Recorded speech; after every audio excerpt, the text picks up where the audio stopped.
এখানে আমার সামনে দেখতে পাচ্ছেন কিছু ফ্রগ লুর আর সুতা এবং একটা ফিশিং রিল।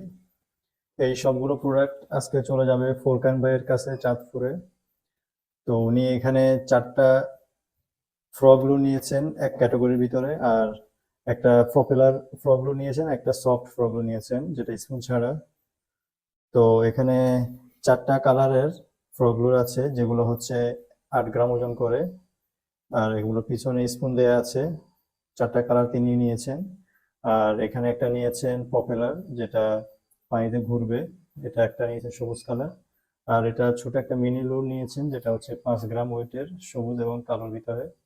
আর একটা সুতা নিয়েছেন ব্রেডেড লাইন, যেটা 4X ব্রেডেড লাইন, স্পাইডার ব্র্যান্ডের। এটা হচ্ছে আপনার 13 কেজি লোড, 26 mm এর। এটা নিয়েছেন। আর একটা রিল নিয়েছেন। এখানে তিনি আমাকে বলেছেন যে ওনাকে সুতাটা লাগিয়ে দেওয়ার জন্য। তো ওনাকে সুতাটা এখানে লাগিয়ে দেওয়া হয়েছে। তো এগুলো সবগুলাই চলে যাচ্ছে ওনার কাছে আজকে চাঁদপুরে। তো আশা করছি উনি এগুলো পছন্দ করবেন। উনি লুর ফিশিং এর নতুন, তো ওই হিসেবে আমাকে বললেন যে একটু সেট আপ করে দেওয়ার জন্য। তো আপনারা দেখে জানাবেন যে সেট আপটা কেমন হয়েছে। তো আশা করছি ওনার একটা পছন্দ হবে।